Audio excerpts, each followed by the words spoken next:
¿Sabes cuál es la diferencia real entre tú y las personas más exitosas del mundo? ¿El dinero? No. Muchas de ellas empezaron sin un centavo. Lo innato, el talento con el que naces. Tampoco. Conozco gente brillante que nunca llegó a ningún lado. ¿La inteligencia? Ni eso. La diferencia, la que casi nadie quiere escuchar, es la disciplina. Piensa en J.K. Rowling. Antes de convertirse en una de las autoras más leídas de la historia, era una madre soltera sin trabajo estable. Escribía en cafés mientras su hija dormía en un cochecito a su lado, y 12 editoriales distintas rechazaron su primer manuscrito, una tras otra. Ella no se detuvo después del primer no, ni del quinto, ni del 10º. Siguió enviando el mismo manuscrito hasta que una editorial, casi por casualidad, finalmente dijo que sí. O piensa en Elon Musk. En uno de los momentos más críticos de Tesla, cuando la producción del Model 3 amenazaba con hundir a la empresa entera. Durante semanas, durmió literalmente en el suelo de la fábrica para resolver personalmente cada problema en la línea de producción, en lugar de irse a casa cuando todo se complicaba. No fue un golpe de suerte lo que sacó a esa empresa de la crisis. Fue la decisión, repetida cada noche, de quedarse y seguir trabajando cuando lo más fácil habría sido rendirse. Ninguno de los dos llegó ahí por talento puro ni por casualidad. Llegaron ahí por una sola cosa: la disciplina de seguir, incluso cuando cada parte de ellos quería detenerse. Ellos no se rindieron a la primera señal de dificultad. Tú, en cambio, sueltas el proyecto, la dieta, la meta, la conversación difícil. Apenas algo se pone cuesta arriba, y minutos después, abres TikTok. Ves a alguien que parece tenerlo todo resuelto, exitoso, brillante, y en lugar de preguntarte qué hizo esa persona durante años para llegar ahí, sientes ese ardor conocido, envidia, energía negativa que ni siquiera reconoces como tuya. Te dices que tuvo suerte, que tiene contactos, que todo lo que muestra es pura pantalla, puro postureo. Te convences de que eres la víctima de una vida injusta, mientras los demás, según tú, son solo gente que finge. La verdad es dura, y alguien tenía que decírtela. El problema más grande de tu vida no es esa persona de pantalla que criticas desde el sillón, ni el sistema, ni la suerte. El problema más grande de tu vida eres tú mismo. Te has convertido en la carga más pesada que tu propia vida tiene que arrastrar. Sueltas cada vez que algo exige esfuerzo real. Llenas cada minuto libre con una distracción que te impide avanzar. A eso no lo llames destino. Llámalo por su nombre: pereza. Y la única cura conocida para la pereza no es la motivación, es la disciplina. Pero aquí está el giro. Hay personas a las que nada de esto parece tocarlas. No porque no sientan, porque ya nadie tiene el control remoto de su cabeza. Y eso, no la fuerza que se exhibe, es lo que de verdad incomoda a los demás. Alguien a quien ya no se puede mover. No se trata de una habilidad reservada para unos pocos elegidos. Tampoco es algo que se consiga leyendo una frase inspiradora y sintiéndola por un día. Se construye capítulo a capítulo, decisión a decisión, de la misma forma en que se construye cualquier otra fuerza real, con repetición, con incomodidad elegida y con la honestidad de admitir, cada vez que haga falta, en qué parte de tu vida sigues entregando el control a algo o a alguien externo. Este libro no te va a prometer que dejarás de sentir dolor. Te va a enseñar, capítulo a capítulo, a soltar las 6 cuerdas con las que el mundo te sostiene atado: la comodidad, tus propias emociones, la idea de que la vida debe ser justa, lo que jamás controlaste, el tiempo que no vuelve y la necesidad de aplauso. Detente un segundo y piensa en cuál de esas 6 te suena más familiar en este momento de tu vida. Quizás eres alguien que evita cualquier conversación incómoda hasta que ya es demasiado tarde. Quizás eres alguien que deja que un solo comentario decida su humor durante días. Quizás llevas años esperando una disculpa que nunca llegó, o agotándote por intentar controlar cosas que nunca fueron tuyas, o postergando lo que de verdad importa porque crees que habrá tiempo de sobra. No necesitas tener las 6 resueltas para empezar. Necesitas simplemente identificar la que más pesa hoy y prestarle atención mientras avanzas por estas páginas. Suelta la primera ahora mismo. Y todo empieza por el lugar más incómodo de tu vida.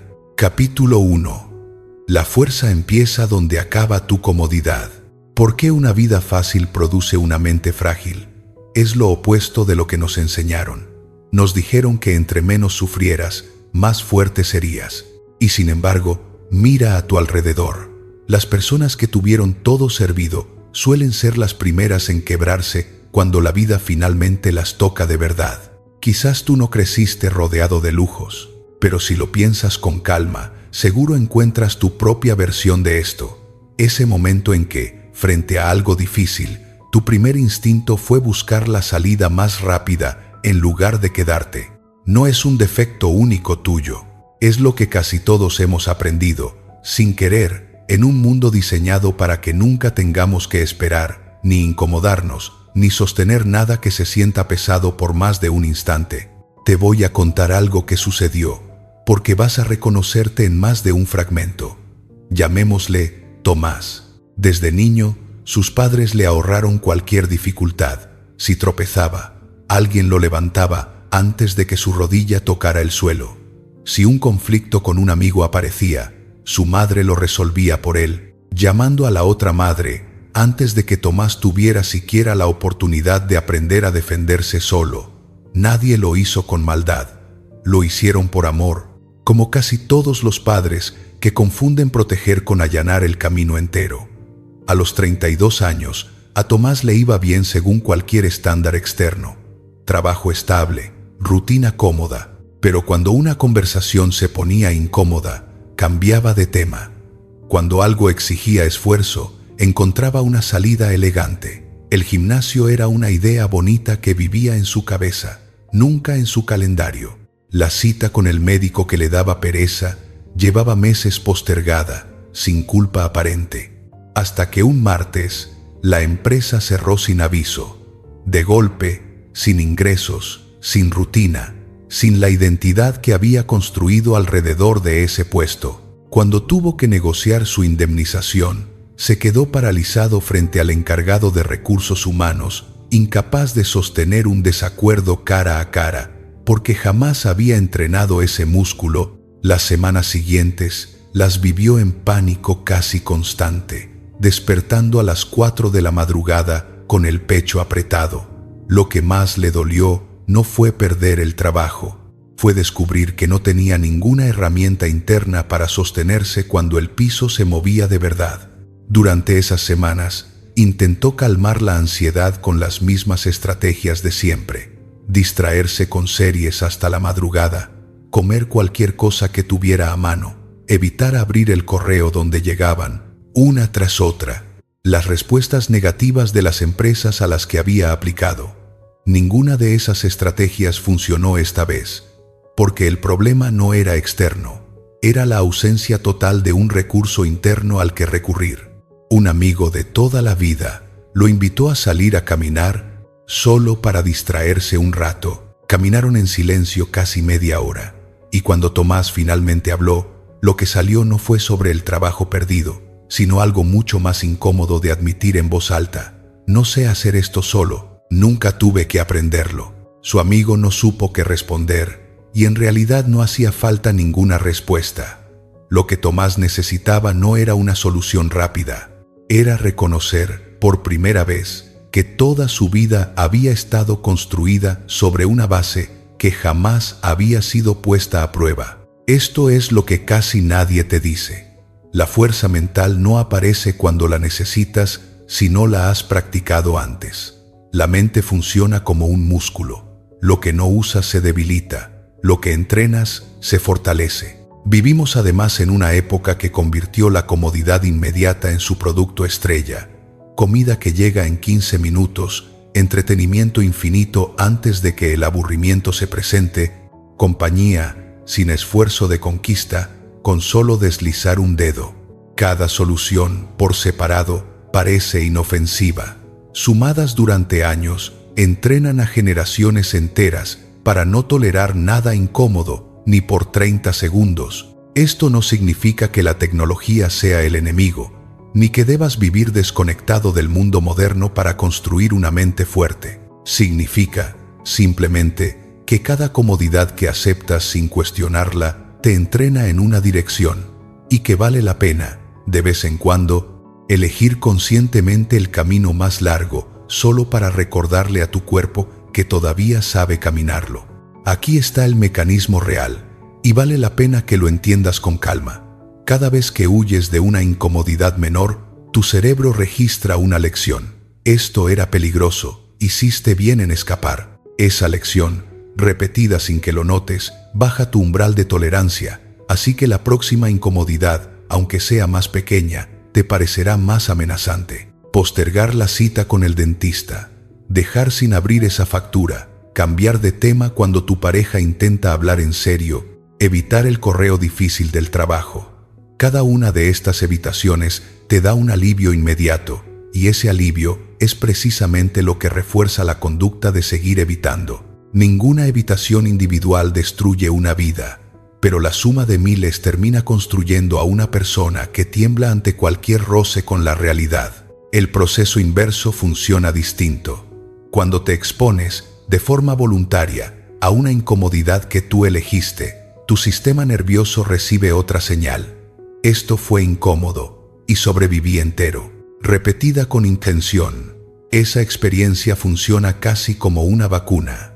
No elimina el miedo, pero entrena a tu cuerpo a reconocer que la incomodidad no equivale a peligro real. Esto no aplica solo al cuerpo o a las conversaciones difíciles, aplica también a tu billetera. La persona que se acostumbra a esperar antes de comprar algo que desea, que entrena la pausa entre el impulso y el gasto, está construyendo el mismo músculo que quien aguanta una ducha fría. La diferencia nunca estuvo en el talento, estuvo en la exposición elegida y repetida. Imagina una mañana cualquiera, suena la alarma, una parte de ti sabe lo que tiene que hacer. Levantarse, hacer esa llamada incómoda antes de que el día se llene de excusas. Otra voz, igual de tuya, susurra algo más persuasivo. 5 minutos más no le hacen daño a nadie. Esa tensión no es un defecto de carácter, es la condición humana compartida por todo el que alguna vez intentó crecer. Quiero ser honesto. La comodidad nunca fue tu enemiga. Dormir lo necesario, descansar después de una semana exigente, nada de eso te debilita. El enemigo real es la evitación sostenida. Y existe un límite que pocos libros mencionan. La incomodidad elegida también puede volverse una huida disfrazada. Conocí a un empresario que llenaba cada minuto con rutinas extenuantes, entrenamientos punitivos, ayunos frecuentes, y llamaba a eso disciplina con orgullo genuino.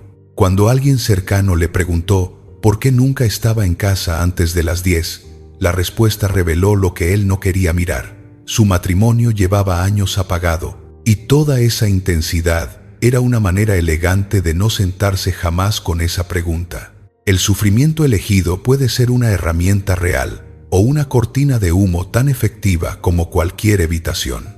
La diferencia está en preguntarte con honestidad si esa incomodidad te acerca a algo que importa o si solo te mantiene ocupado para no mirar lo que duele. Vuelvo a Tomás. Un amigo le sugirió, casi en broma, comenzar el día con una ducha fría. La probó una mañana y descubrir que sobrevivía a esos 20 segundos le dejó una sensación nueva. Haber elegido algo difícil por sí mismo. No cambió su vida de inmediato, pero al día siguiente lo repitió y al siguiente también. 3 semanas después llamó a su padre y le dijo que necesitaban hablar de lo que había pasado entre ellos. La conversación no resolvió de golpe años de distancia, pero sucedió. Sus amigos empezaron a notar algo distinto. Hablaba con más calma en situaciones que antes lo desbordaban. Sostenía la mirada en discusiones donde antes hubiera cambiado de tema. 3 años después, Tomás enfrentó una ruptura sentimental dolorosa. El dolor fue real, las noches sin dormir también, pero esta vez no se quedó paralizado durante semanas. Sintió el dolor completo, lo dejó atravesarlo y siguió moviéndose. Fue a trabajar, llamó a sus amigos en lugar de aislarse. no se volvió insensible, se volvió alguien que ya había entrenado el músculo de quedarse dentro de lo incómodo sin desmoronarse. Elige, desde hoy, una sola incomodidad pequeña y practícala sin negociar contigo mismo. Una ducha fría de 1 minuto, esa conversación honesta que llevas meses postergando, 5 minutos de silencio sin el teléfono cerca, o decir que no a un lujo que perfectamente podrías permitirte. No importa cuál elijas, importa la repetición. Cada vez que entras en esa incomodidad, en lugar de esquivarla, no te castigas. Recuperas el poder de elegir en lugar de reaccionar por inercia. No necesitas empezar por lo más difícil. La disciplina, igual que cualquier músculo, se construye con cargas progresivas. La primera semana, elige algo pequeño y sóstenlo todos los días sin excepción. La segunda semana, aumenta apenas un poco la dificultad. 1 minuto más de ducha fría.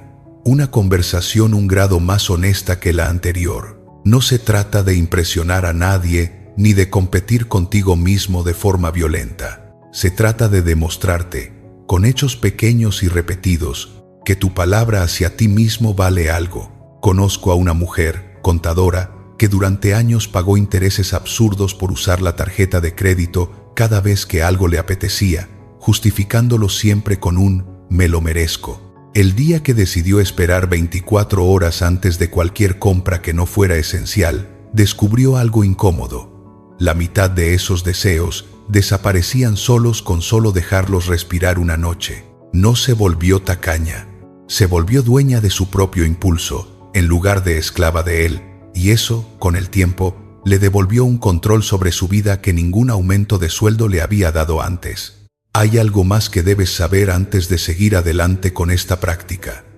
Tu entorno también va a reaccionar. Cuando empieces a sostener tus propias decisiones difíciles, alguien cercano puede sentirse incómodo, porque está acostumbrado a que cedas con facilidad. Un amigo puede insistir en que una vez no hace daño cuando decides no gastar de más. Un familiar puede presionarte con la amenaza, casi nunca dicha en voz alta, de que dejará de contar contigo si ya no respondes igual que antes. Eso no significa que vayas por mal camino. Significa, casi siempre, que estás dejando de ser una persona fácil de mover, y eso, aunque incómodo al principio, es exactamente lo que estás construyendo. Pregúntate, sin apurarte a responder, ¿qué incomodidad llevas meses evitando y qué te está costando, en silencio, seguir evitándola? Y aquí conecta con el título de este libro. Las personas que buscan manipularte usan 2 herramientas principales: la amenaza de un castigo o la promesa de una comodidad. Un jefe puede insinuar que perderás tu estabilidad si no cedes ante condiciones injustas. Una pareja puede usar el silencio prolongado para empujarte a retroceder antes de defender tu posición. Eso funciona con quien teme el sufrimiento por encima de todo, pero deja de funcionar con alguien que ya eligió, de forma voluntaria, atravesar lo incómodo. ¿Qué amenaza puedes usar contra quien ya entrena el sufrimiento elegido? ¿Qué soborno de comodidad puede tentar a quien aprendió a no necesitarla? Ahí, sin proponértelo, te conviertes en alguien a quien ya no pueden mover con los mismos hilos de siempre. Quédate con esta frase: la incomodidad es donde se construye mi fuerza. La próxima vez que sientas el impulso de huir hacia lo fácil, repítela y observa qué cambia cuando decides quedarte 1 segundo más dentro de lo difícil. No esperes sentirte distinto de inmediato. Las primeras semanas vas a seguir sintiendo el mismo impulso de siempre frente a lo incómodo. La diferencia no aparece en cómo te sientes al principio, sino en lo que haces a pesar de cómo te sientes. Eso, exactamente eso, es lo que separa a quien practica esto de verdad de quien solo lo lee y asiente con la cabeza antes de seguir viviendo igual que antes. Aprendiste a tolerar la incomodidad física y circunstancial. Pero existe otra incomodidad, más sutil y poderosa, que casi nadie domina, la que nace de tus propias emociones. Esa no se resuelve con una ducha fría. Y mientras sigas gobernado por completo por lo que sientes en cada instante, ninguna otra fuerza que construyas será suficiente. Capítulo 2. Deja de ser un títere de tus emociones. Imagina la escena. Estás en el trabajo, concentrado, y llega un comentario de un compañero, dicho con ese tono que sabes exactamente a qué apunta. En 5 segundos, tu humor se hunde. La concentración se va. La tarde entera queda contaminada por una frase que duró menos de lo que tardas en leerla. ¿Quién manda realmente en tu cabeza cuando algo así sucede? La verdad incómoda es esta. La persona capaz de hacerte perder la calma acaba de convertirse, durante ese instante, en tu jefe. No con un contrato ni un sueldo de por medio, sino con algo más íntimo. El control de tu estado interior. Ese conductor que te cierra el paso en la calle se lleva tu paz gratis, sin pedirla. Esa persona que te dejó en visto durante horas decide, sin saberlo, cómo te vas a sentir el resto del día. Un comentario hostil en redes sociales te roba la noche entera y ni siquiera conoces el nombre real de quien lo escribió. Incluso algo tan común como el ¿qué dirán? Funciona igual. Una opinión que ni siquiera se ha pronunciado todavía ya está decidiendo, por adelantado, ¿qué decisión tomas con tu propia vida? Aquí está el mecanismo, y vale la pena que lo entiendas con calma. Entre lo que sucede afuera y lo que tú haces con ello, existe un espacio, por mínimo que parezca. El dolor casi nunca viene directamente del hecho. Viene de cómo lo interpretas en esa fracción de segundo. La misma frase, dicha por 2 personas distintas, te afecta de manera distinta, porque tu mente decide en silencio cuánto peso darle. La buena noticia es que ese espacio, ese instante entre el estímulo y tu respuesta, es completamente tuyo. Nadie puede entrar ahí sin que tú abras la puerta. Y exactamente igual que con la incomodidad física del capítulo anterior, cada vez que reaccionas sin pausa, entrenas a tu sistema nervioso a reaccionar todavía más rápido la próxima vez. Cada vez que haces esa pausa, aunque sea de 3 segundos, entrenas lo contrario. Piensa en una madre agotada después de un día entero de trabajo, que llega a casa y encuentra a su hijo pequeño en medio de un berrinche por algo aparentemente insignificante. Su primer impulso es gritar, porque el cuerpo ya está al límite antes de que el berrinche siquiera empiece. Si grita, sin pausa, el berrinche escala, las lágrimas de ambos se mezclan, y la noche entera queda marcada por la culpa. Si, en cambio, logra esos 3 segundos de pausa antes de responder, incluso agotada, algo cambia. Puede agacharse, respirar y decir con calma: veo que estás muy frustrado, yo también lo estoy, vamos a respirar juntos. El berrinche no siempre desaparece al instante, pero la madre no sale de esa escena sintiéndose una versión de sí misma que no reconoce. La pausa no resuelve la causa del enojo, te devuelve, en cambio, la autoría sobre cómo respondes a él, incluso en tus peores momentos, cuando menos energía tienes para hacerlo. Quieres paz, pero también quieres la descarga inmediata que da reaccionar. Esa sensación de tener razón al contestar de vuelta, esa tensión es humana. El problema no es sentirla. El problema es no saber qué hacer con ella en el momento exacto en que aparece. Necesito ser claro en algo importante. Regular una emoción no es lo mismo que apagarla. Las emociones cargan información valiosa, y fingir que no sientes nada no te hace fuerte, te hace desconectado. El objetivo es observar lo que sientes y elegir, desde ahí, cómo responder. Y hay algo más que debo decir con cuidado. Hacerte responsable de tu reacción no significa que cada emoción que sientes sea culpa tuya. Si alguien te hiere de verdad, ese dolor es legítimo, y nadie tiene derecho a pedirte que lo sueltes como si fuera un interruptor. Lo que sí está en tus manos, siempre, es qué haces a partir de ahí.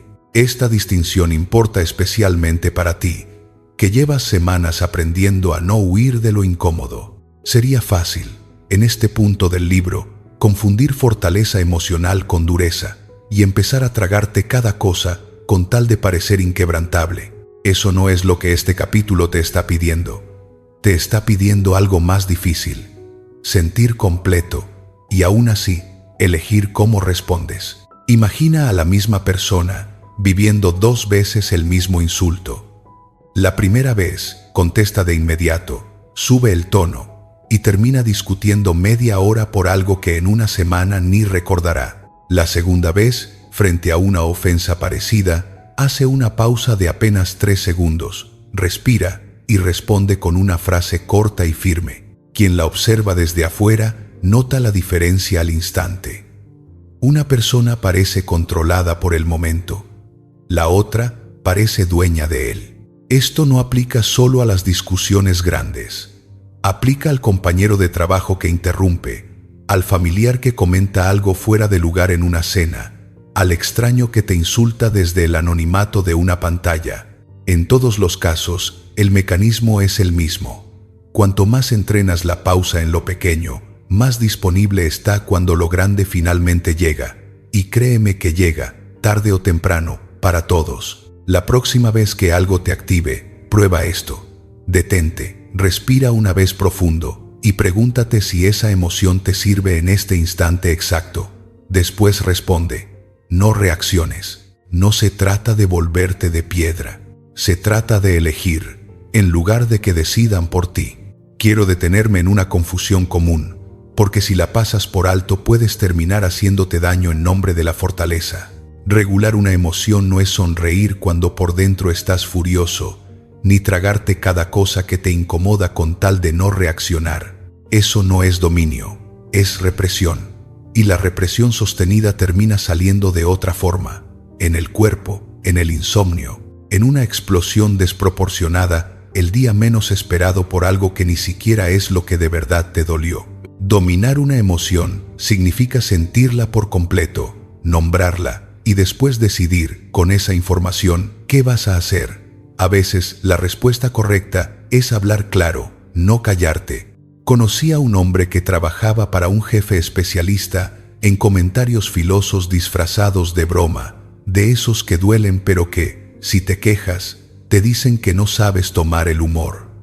Durante meses, ese hombre se tragó cada comentario, sonriendo por fuera mientras algo se apretaba por dentro. Un día, después de empezar a practicar la pausa de la que hablamos antes, respondió distinto, con calma, sin gritar. Le dijo a su jefe exactamente cómo lo hacían sentir esos comentarios y le pidió que no se repitieran. No fue una explosión, fue una frase corta, sostenida con los ojos firmes. El jefe, acostumbrado a que nadie le respondiera así, se quedó momentáneamente sin saber qué decir. Eso no resolvió todos los problemas de esa oficina, pero cambió algo más importante, la forma en que ese hombre se veía a sí mismo cada vez que entraba por esa puerta. Pregúntate con honestidad, ¿a quién le entregaste, esta semana, el control remoto de tu estado de ánimo? Esta es, quizás, la parte del libro donde el título cobra más sentido. Cuando ya no puede ser provocado con facilidad, las personas que suelen manipular con comentarios hirientes, con silencios cargados, con pequeñas trampas emocionales, descubren que esas herramientas dejaron de funcionar contigo. No hay botón que apretar. Y eso, para quien está acostumbrado a mover a los demás así, resulta genuinamente inquietante. Lo mismo ocurre con quien intenta usar la culpa familiar, el comentario disfrazado de preocupación, el después de todo lo que hice por ti. Deja de tener el mismo peso cuando ya no necesitas su aprobación para sentirte en paz contigo mismo. Esto no sucede de un día para otro, y conviene que lo sepas antes de exigirte demasiado rápido. Vas a seguir teniendo días en que algo te saque de quicio sin previo aviso. La diferencia, con el tiempo, no es que dejes de sentir el impulso de reaccionar, es que cada vez te tardas un poco más en actuar sobre ese impulso, y ese pequeño retraso, sostenido semana tras semana, termina siendo la distancia exacta entre ser gobernado por tus emociones y aprender a gobernarte a través de ellas. Repite esto cuando lo necesites. Lo siento, pero no me gobierna. Acabas de recuperar la segunda cuerda, pero hay una tercera, más dolorosa todavía, escondida detrás de buena parte de tu enojo y tu resentimiento. La sensación constante de que la vida, simplemente, no está siendo justa contigo. Capítulo 3. La vida no te debe nada. Conozco a 2 personas a las que, el mismo año, les pasó casi lo mismo. Ambas trabajaron duro durante meses, esperando un ascenso que terminó en manos de alguien con mucha menos entrega. La primera de ellas pasó el año siguiente repitiendo la historia en cada conversación, cada vez con más rabia, convencida de que el mundo entero estaba en su contra. La segunda sintió la misma indignación la primera semana y después se hizo una pregunta distinta: ¿qué hago ahora con esto? 3 años después, la primera seguía en el mismo puesto, cargando la misma herida, repitiéndosela a cualquiera que tuviera la paciencia de escucharla. La segunda había cambiado de empresa, había aprendido a negociar su propio valor y lideraba un equipo propio. ¿Y si esperar justicia es justo lo que te mantiene débil? La mente humana tiene una tendencia curiosa. Cuando algo se siente injusto, vuelve a repasarlo una y otra vez, como si reproducirlo mentalmente fuera a cambiar el resultado. Esa repetición no resuelve nada, pero tu cuerpo reacciona casi igual que si la injusticia estuviera ocurriendo de nuevo en este momento. Lo ves incluso en cosas pequeñas. Alguien se te cruza en la fila del supermercado y media hora después sigues pensando en ello, inventando en tu cabeza la respuesta perfecta que no diste a tiempo. Esa escena diminuta no te quita nada material, pero le sigues regalando tu atención mucho después de que terminó. Multiplica eso por una injusticia real, una de las que de verdad duelen, y entenderás por qué algunas personas cargan el mismo resentimiento durante años. No porque la herida original siga abierta, sino porque la siguen reabriendo ellas mismas, cada vez que la repasan. La diferencia entre ellas no fue el talento ni la suerte, fue una sola idea, que conviene que mires de frente. No creciste porque la vida fuera justa contigo. Creciste, si alguna vez lo hiciste, porque enfrentaste lo real y seguiste caminando. Trabajas con disciplina y alguien con menos esfuerzo recibe el reconocimiento. Amas con honestidad y la otra persona se va de todos modos. Haces lo correcto y aún así pagas un precio. Y entonces aparece la frase que repites en silencio: esto no es justo. Esa frase, casi siempre, es la manera en que tu mente dice algo más simple: no me gusta esto y no quiero procesarlo. Aferrarte a la idea de que el mundo debería tratarte bien convierte tu energía de acción en energía de resentimiento y te mantiene de pie, inmóvil, esperando una reparación que casi nunca llega. Quieres soltar para sentirte ligero, pero al mismo tiempo, en el fondo, sigues esperando que la vida o esa persona te devuelvan lo que sientes que te deben. Esa espera puede durar años enteros sin que avances un solo paso, mientras tu energía se va en repasar mentalmente lo que debió haber pasado y nunca pasó. Soltar la expectativa de justicia no significa fingir que no te dolió, ni apurarte a decir ya lo superé cuando en realidad sigues procesándolo. Eso sería otra forma de evitación, parecida a la que viste en el primer capítulo, solo que esta vez disfrazada de madurez espiritual.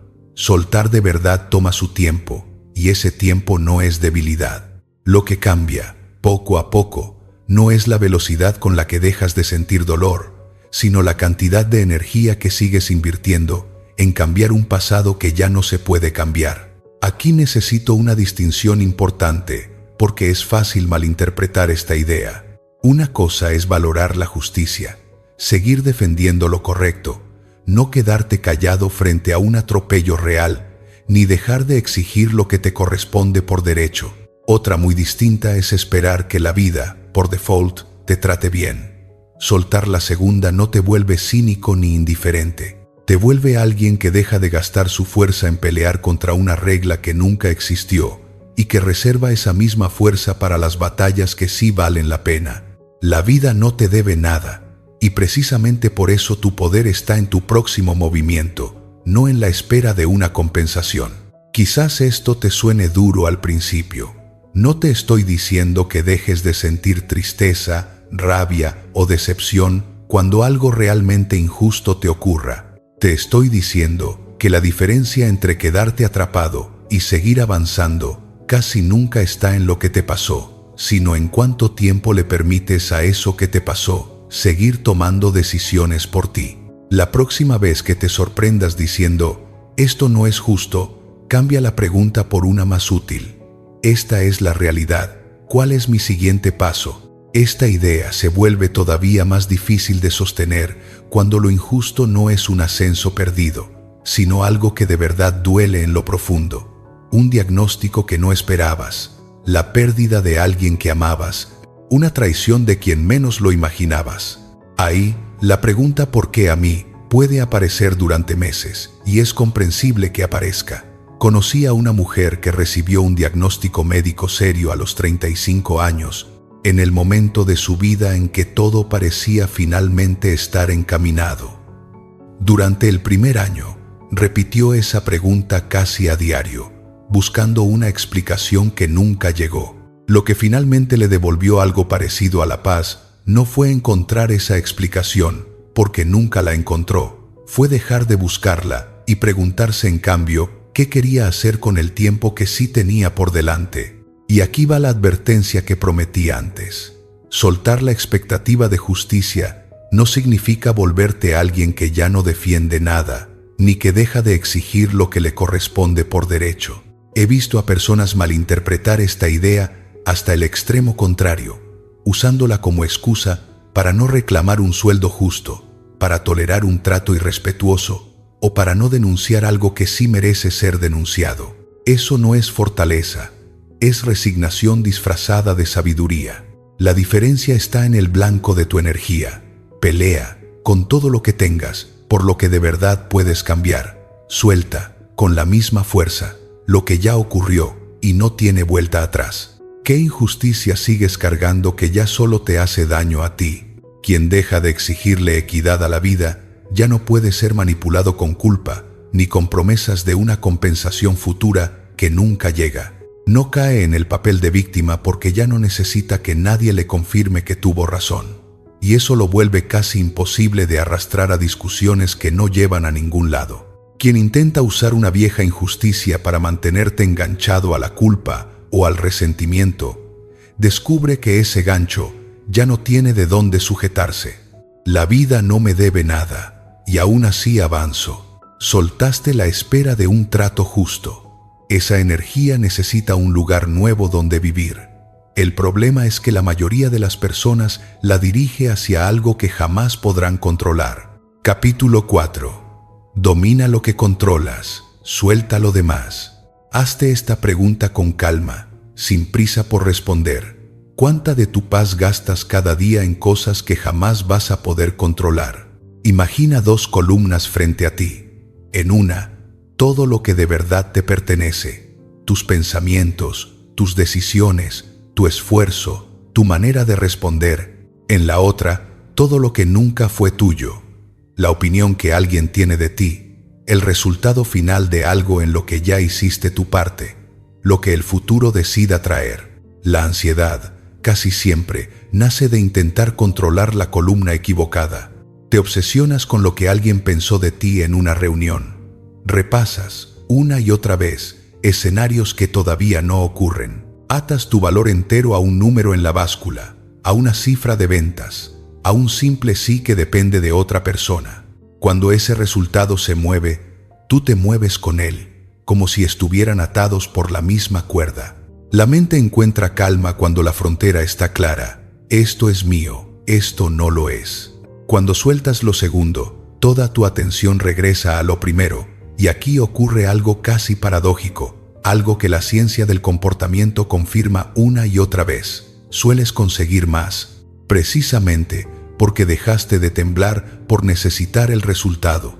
La mente que está ocupada calculando si algo va a salir bien, tiene menos espacio real para hacer que salga bien. Piensa en alguien que empieza a salir con una persona que le gusta de verdad. Si pasa cada cita revisando mentalmente si la otra persona lo está pasando bien, si el mensaje tardó demasiado en llegar, si dijo algo equivocado, esa ansiedad casi siempre se nota y suele alejar exactamente lo que tanto desea acercar. Si en cambio se permite disfrutar la conversación por lo que es, sin necesitar de antemano un resultado garantizado, no solo disfruta más el momento, también se vuelve, sin proponérselo, mucho más agradable de tener cerca. No es magia, es que la ansiedad ocupa el mismo espacio mental que necesitarías para estar genuinamente presente. Quieres certeza sobre cómo va a terminar algo y al mismo tiempo sabes, en el fondo, que ningún resultado viene garantizado. Existe además una zona intermedia que conviene nombrar. Hay cosas que puedes influir, aunque no decidir del todo. Tu esfuerzo en una entrevista influye en el resultado, pero no lo determina por completo. Ahí vive la madurez real, hacer tu parte entera y soltar lo que ya no depende de ti. Y quiero ser honesto en algo más. Esto no se trata de prometerte que todo te va a salir bien si sueltas el apego al resultado. Se trata de anclarte en el proceso y en tus valores, no en ganar a toda costa. Piensa en alguien que ata su autoestima entera a que su trabajo sea aprobado por todos y compáralo con la misma persona cuando aprende a amar el oficio en sí, más allá del aplauso. La primera se desmorona ante cualquier crítica, revisa las métricas cada 5 minutos, vive pendiente de cada reacción ajena. La segunda sigue de pie, porque su valor no depende del juicio ajeno. Y precisamente por eso puede recibir una crítica dura sin que su mundo entero se tambalee. Esa misma diferencia se nota desde afuera, aunque nadie sepa explicarla con palabras.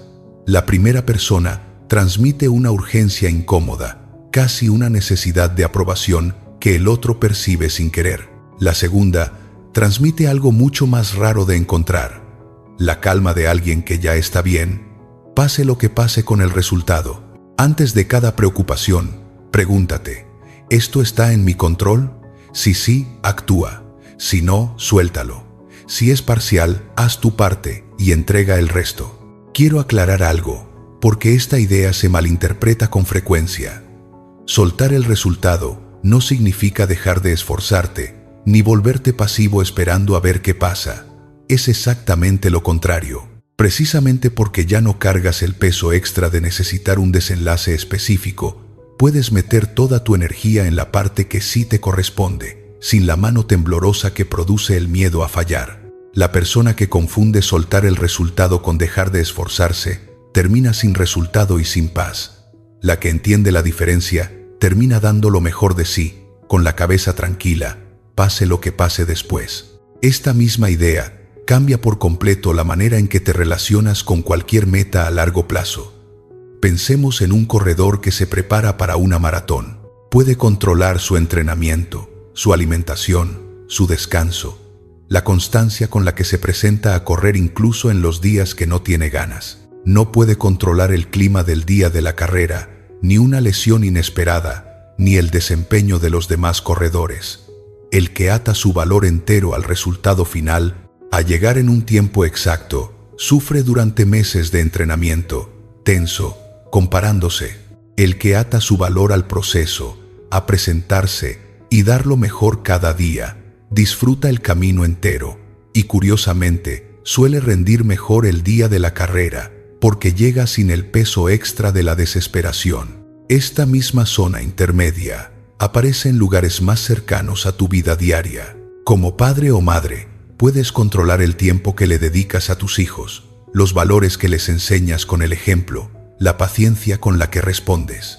No puedes controlar del todo en quién se convertirán, ni las decisiones que tomarán cuando ya no estés cerca para guiarlos. Como persona que cuida su salud, puedes controlar lo que comes, cuánto te mueves, cuánto duermes. No puedes controlar cada variable genética ni cada accidente del destino. Hacer tu parte entera en esa zona intermedia, sin exigirte un resultado garantizado, es quizás el ejercicio de madurez más difícil y más liberador que existe. Si soltaras hoy un resultado que no controlas, ¿cuánta energía recuperarías? Una persona anclada en su proceso, no en el resultado, no tiene un botón de rechazo ni de incertidumbre que alguien más pueda presionar. Eso desconcierta a quien está acostumbrado a manejar a otros jugando con el miedo a perder o con la amenaza de retirar su apoyo si las cosas no salen como ellos quieren. Practica esto en lo pequeño antes de necesitarlo en lo grande. La próxima vez que envíes un mensaje importante, que entregues un trabajo, que tomes una decisión y la pongas en manos de otra persona, Nota el impulso de quedarte revisando, esperando, necesitando una respuesta inmediata. Y, en lugar de seguir ese impulso, suelta el teléfono, vuelve a tu día, confía en que hiciste tu parte.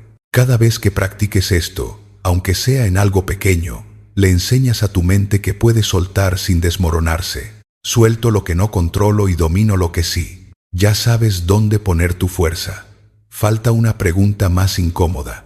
¿Para qué la estás guardando, si el tiempo para usarla no es infinito? Capítulo 5. Vives como si el tiempo fuera infinito.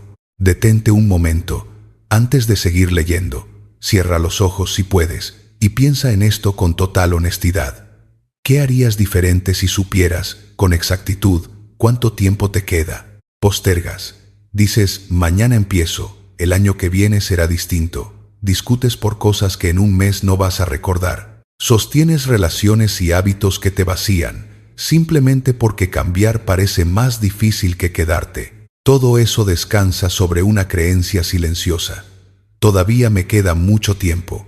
Y sin embargo, nadie tiene esa garantía, por mucho que vivamos como si la tuviéramos firmada. Imagina, solo por un instante, que tienes 90 años y miras hacia atrás toda tu vida entera. No vas a recordar el día exacto en que respondiste un correo, ni la discusión que tuviste por algo que ya nadie recuerda. Vas a recordar, con una claridad dolorosa, las llamadas que no hiciste a tiempo, las disculpas que te guardaste, los abrazos que pospusiste para la próxima vez que nos veamos. Esa versión futura de ti misma o de ti mismo no va a juzgarte por haber fallado. Te va a juzgar, si acaso, por todas las veces que tuviste la oportunidad de intentarlo y elegiste esperar un poco más. Conozco a 2 hermanas que vivieron, durante años, a 15 minutos de distancia la una de la otra. Las 2 decían quererse, las 2 hablaban de juntarse pronto, y las 2 dejaban pasar los meses con la misma excusa silenciosa. Ya habrá tiempo, nos vemos en Navidad, nos vemos el próximo cumpleaños. Una de ellas perdió a su esposo de forma repentina, y en medio del duelo, lo que más la quebró no fue solo la ausencia, sino darse cuenta de cuántas tardes había aplazado con su propia hermana sin ninguna razón real. Después de eso, cambiaron algo simple pero radical. Empezaron a verse cada semana, sin esperar una fecha especial para justificarlo. No necesitaron una tragedia mayor para aprender la lección. Una fue suficiente. Cuando tu mente toca de verdad la idea de que el tiempo es limitado, algo se reordena dentro de ti. Lo urgente falso se desinfla. Lo que realmente importa sube a la superficie. El miedo a fallar se vuelve más pequeño, porque empiezas a entender que el verdadero fracaso es una vida que nunca se vivió del todo, una serie de algún día que nunca llegaron a ser un hoy. Existe una razón por la que tu mente prefiere creer que el tiempo es infinito, aunque sepas, racionalmente, que no lo es. Pensar todos los días en la finitud sería agotador, así que el cerebro, por simple protección, empuja esa idea hacia un rincón lejano, casi invisible, donde no estorbe el funcionamiento normal del día a día. El problema es que ese mismo mecanismo de protección termina costándote la vida que podrías estar viviendo, porque te permite posponer indefinidamente, sin la alarma interna que deberías sentir. No se trata de vivir pensando en la muerte a cada minuto. Se trata de visitar esa idea de vez en cuando, a propósito, el tiempo suficiente para recalibrar lo que de verdad importa, y después volver a tu día con esa claridad todavía fresca. No te estoy pidiendo que vivas con pánico, ni que corras como si el mundo se acabara mañana. Esto no es un llamado al miedo. Es una lupa para ver con claridad qué de verdad importa, sabiendo que la urgencia y el pánico son cosas distintas. La urgencia te mueve hacia lo que importa, el pánico te paraliza ante todo al mismo tiempo. Tampoco se trata de hablar de esto solo para entristecerte, se trata de usarlo como brújula. Cada vez que dudes si vale la pena tener esa conversación incómoda, hacer ese cambio, perdonar o pedir perdón, regresa a esta pregunta. Si supiera con certeza que el tiempo es corto, ¿seguiría posponiendo esto? La mayoría de las veces, la respuesta llega sola, y suele ser más clara de lo que esperabas. Imagínate, por un instante, al final de tu vida, mirando hacia atrás, esta semana exacta que estás viviendo ahora. Mira el tiempo que pasaste discutiendo por algo insignificante, el rato perdido revisando el teléfono sin buscar nada en particular, la llamada que no hiciste por pereza. ¿Qué de lo que hoy te parece tan urgente se vería diminuto desde ahí? ¿Y qué de lo que sigues posponiendo se vería como lo único que de verdad valía la pena? Lleva esa imagen contigo durante los próximos días, sin obsesionarte con ella, solo como un recordatorio suave que aparece cuando más lo necesitas. Cuando dudes en hacer esa llamada, cuando postergues esa decisión una vez más, cuando elijas el camino fácil, sabiendo que no es el que de verdad te importa, elige hoy una sola cosa que llevas posponiendo porque hay tiempo, y da un primer paso pequeño, ahora mismo, sin esperar a sentirte preparado. Cada mañana, antes de revisar el teléfono, pregúntate, si este fuera uno de los pocos días que me quedan, ¿cómo quiero usarlo? Conozco a un hombre al que un susto de salud, uno que finalmente resultó no ser grave, lo obligó a pasar 3 días esperando resultados sin saber qué le esperaba. Durante esos 3 días, dice, vio su vida entera con una claridad que nunca antes había tenido. Notó cuántas horas le había regalado a un trabajo que no amaba, cuánto silencio había entre él y su hermano por una pelea de hace años que ya ni recordaba bien, cuánto se había prometido viajar a un lugar específico algún día. Cuando los resultados llegaron bien, no volvió exactamente a la vida de antes. Llamó a su hermano esa misma semana. Empezó a planear el viaje, en vez de seguir posponiéndolo. No necesitó que el diagnóstico fuera grave para que el mensaje calara. A veces, basta con asomarse al borde para entender, de verdad, que el tiempo no es infinito. Pero cuidado con un error común al adoptar esta conciencia. Hay quien la convierte en una excusa para vivir acelerado, saturando cada día de actividades hasta el agotamiento, como si aprovechar el tiempo significara nunca descansar. Eso no es vivir con propósito, es huir del vacío a toda velocidad, y termina en el mismo lugar que la procrastinación. Una vida llena de movimiento, pero vacía de sentido real. Vivir con conciencia del tiempo no significa llenarlo todo. Significa elegir con cuidado qué merece ese tiempo y soltar, sin culpa, todo lo demás. ¿Qué estás posponiendo como si tuvieras 1000 años por delante? Quien vive con esta conciencia no puede ser manejado con el miedo a perder tiempo, ni con tácticas que buscan hacerlo. Esperar indefinidamente una respuesta, una decisión, una oportunidad. Elige, con una claridad casi incómoda para los demás, a quién y a qué le entrega su atención. Esa claridad hace que ya nadie pueda retenerlo, ni distraerlo con facilidad, porque sabe exactamente cuánto vale cada hora que le queda. Piensa en alguien que durante meses te hace esperar una respuesta, te mantiene en pausa por si acaso, sin comprometerse del todo, pero sin dejarte ir tampoco. Esa táctica funciona perfecto con quien cree tener tiempo de sobra para esperar. Deja de funcionar con quien entendió, en lo más profundo, que cada mes que pasa esperando es un mes que no vuelve. Esa persona no se va por orgullo ni por capricho. Se va porque ya calculó el verdadero costo de seguir esperando y decidió que su tiempo vale más que la incertidumbre de otro. Mi tiempo es limitado, mi atención sagrada. Sabiendo que tu tiempo es finito, queda una última pregunta, tal vez la más importante de todo este libro. ¿Vas a usar esa vida corta para vivir según tú mismo o según lo que los demás esperan ver? Capítulo 6. La mente que no necesita aplausos. ¿Quién serías si dejara de importarte lo que piensan los demás? Detente a pensarlo en serio, sin la respuesta automática de «no me importa lo que piensen», esa frase que tantos repiten sin que sea del todo cierta. La mayoría de nosotros, sin darnos cuenta, vamos por la vida calculando reacciones ajenas antes de tomar decisiones propias. ¿Qué ropa nos pondremos? ¿Qué carrera elegiremos? ¿Con quién decidiremos compartir nuestra vida?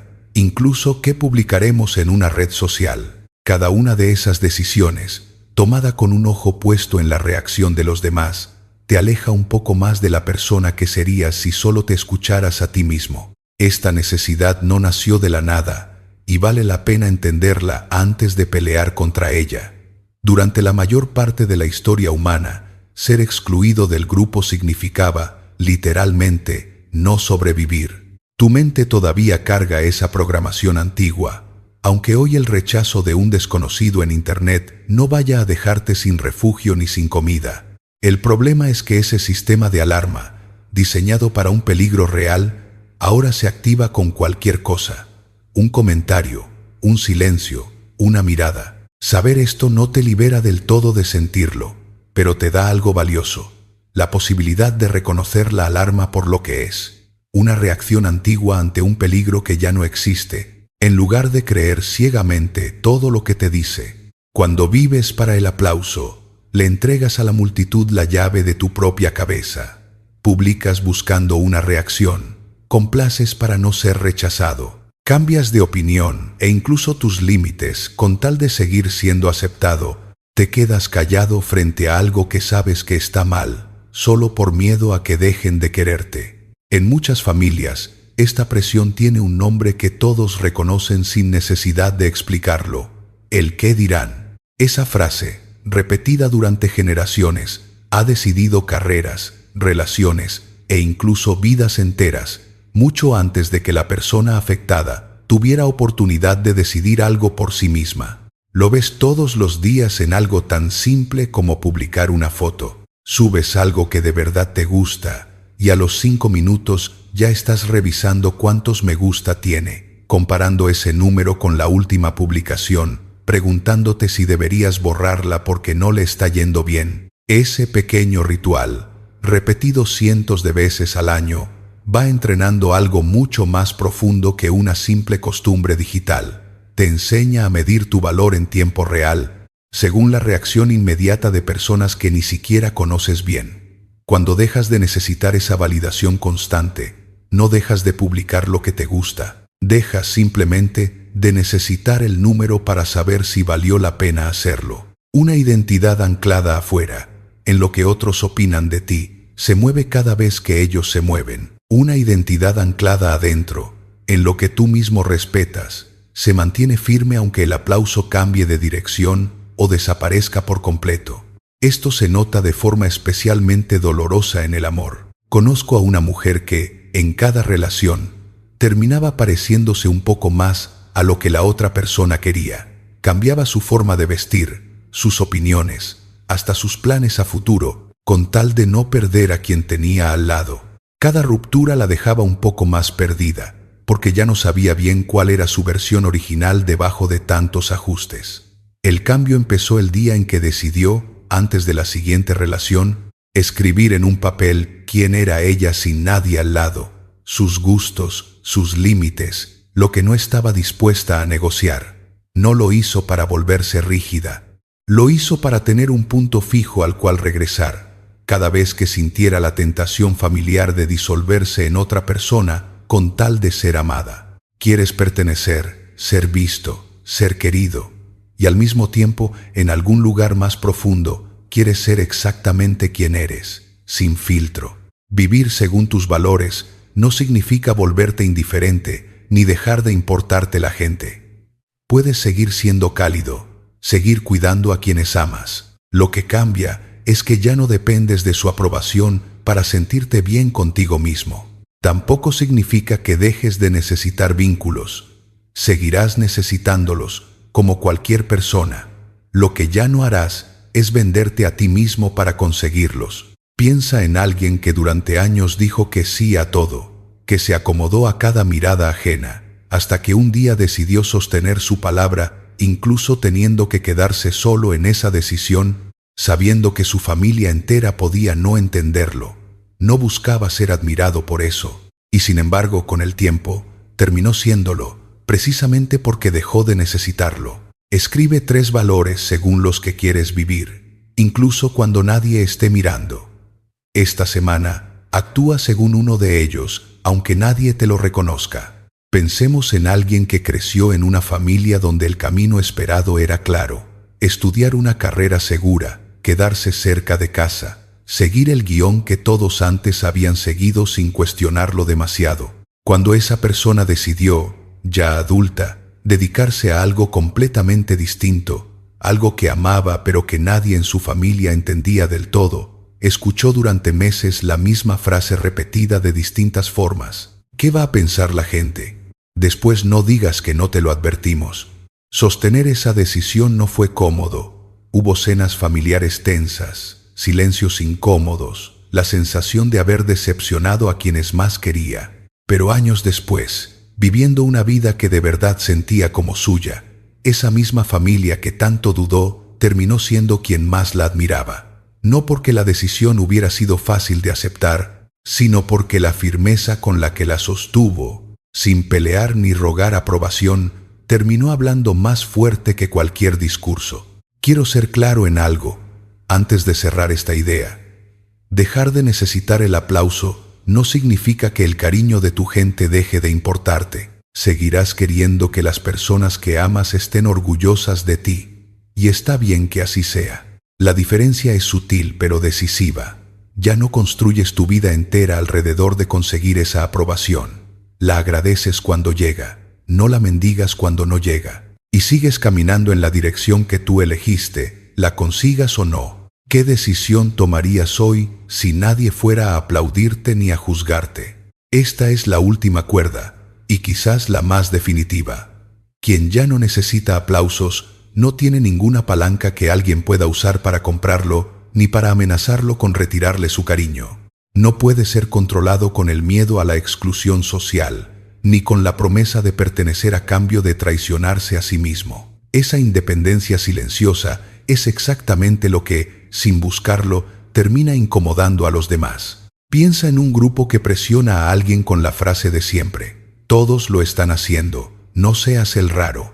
Esa frase funciona perfecto con quien necesita, por encima de todo, sentirse parte del grupo. Pierde por completo su fuerza frente a alguien que ya hizo las paces con la idea de quedarse fuera si hace falta, con tal de no traicionar lo que considera correcto. No es que esa persona disfrute estar sola, es que prefiere la soledad temporal de no encajar antes que la soledad mucho más profunda de no reconocerse a sí misma. Vale la pena que cierres este capítulo con una imagen clara en la mente. No se trata de convertirte en alguien distante, que ya no necesita a nadie y mira a los demás desde lejos. Se trata de convertirte en alguien presente, cercano, capaz de amar y de discrepar al mismo tiempo, porque ya no confunde el amor con la obediencia, ni el respeto con la necesidad de caerle bien a todo el mundo. No vivo para el aplauso, vivo para lo que respeto. Soltaste, una por una, las 6 cuerdas. Ya no hay mano externa que pueda moverte con la misma facilidad de antes. Conclusión. Cuando empecé a escribir esto, no lo hacía desde una montaña, lo escribía desde abajo. Hubo una época en la que un solo mensaje sin responder me arruinaba la semana entera, en la que vivía buscando que los demás me aprobaran para sentir que valía algo. Cada palabra de este libro nació de ahí, no de una teoría que leí en algún lugar, ni de una fórmula copiada de otro autor. Lo que aprendí no fue a dejar de sentir.